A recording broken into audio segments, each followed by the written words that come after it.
Welcome back to Forza Horizon 5, and in this video, we're going to be looking at some viral TikTok drift maps, and for the topic at hand, we're actually going to be using my custom-built Nissan 350Z Donut Media High car that's got a bunch of work done to it, and as you'll see a little bit later on, it was decent for a couple of the maps, but for the third map, it was a little bit too much. But we'll go ahead and let the footage speak for itself, and let's go ahead and jump on into it.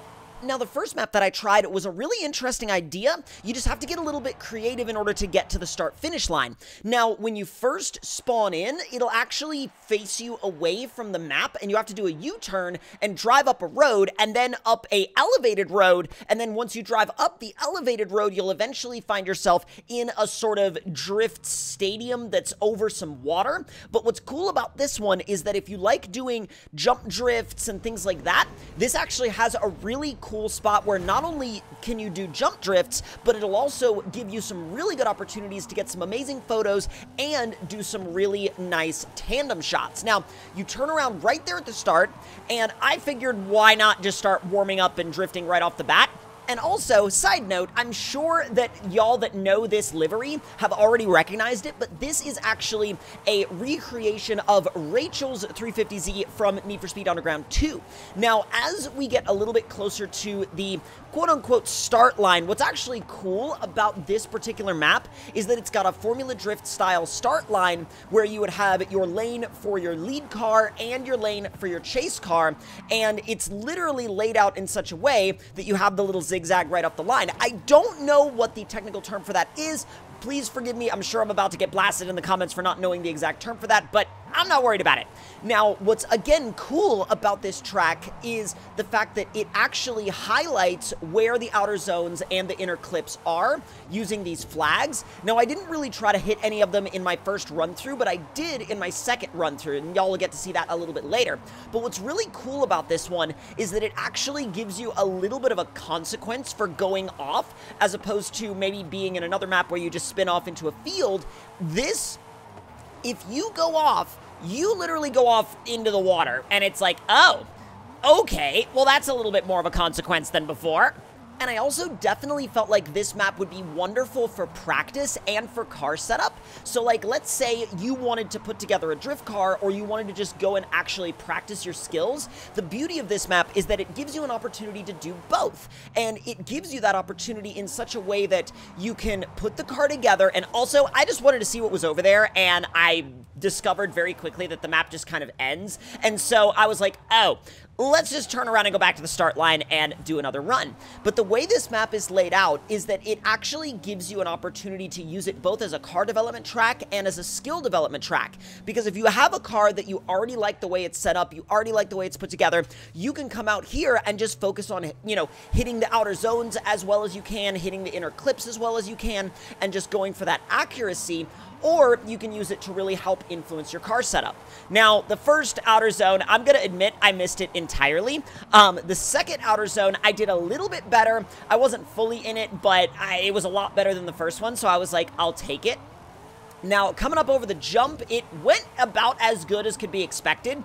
There really isn't much as far as inner and outer clips and zones and stuff in that section, but this one, you get another outer zone, which I pretty much kept a tire in all the way through, and then you actually get a direct transfer over to another outside zone, which I completely missed until the very end. Again, this is only my second lap ever on this track, and I'm sure I would get better with a little bit more time. Now, this inner clip right here, I went ahead and put the front bumper over it, and you actually have another inner clip that comes right after that and then leads into another outside zone. So again, it's really well put together, and it's done in a really comprehensive way, so you always have markers to look for, you always have points on the track to look for, and you really always have reference points that tell you whether or not you're actually doing frankly, a good job on the track itself. But let's move on to our next track.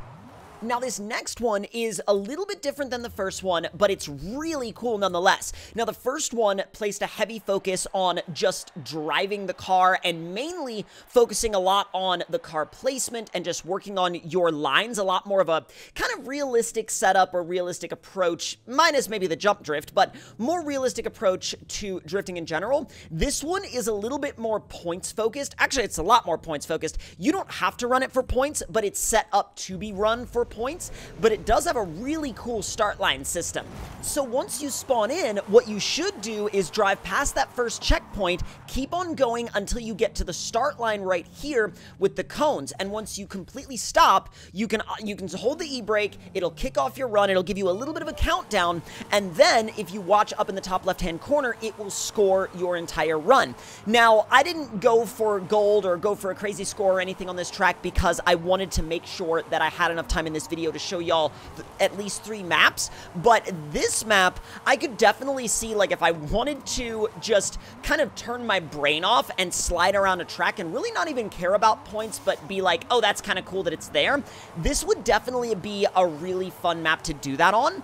And I would say this car is okay for this map. I would definitely redo a couple of different things. I would probably mess with the gearing a little bit because the gearing is a little short for this map. This map has a lot of wide open stuff, but it's also got a lot of sort of high compression stuff like what you're about to see here, where it really pushes the car into the ground really, really hard, and you need a decent chunk of power to overcome that. But it's also got some other sections where you don't really need that much power at all. This car is making like just a little bit over 900 horsepower, so it's definitely a lot for the car.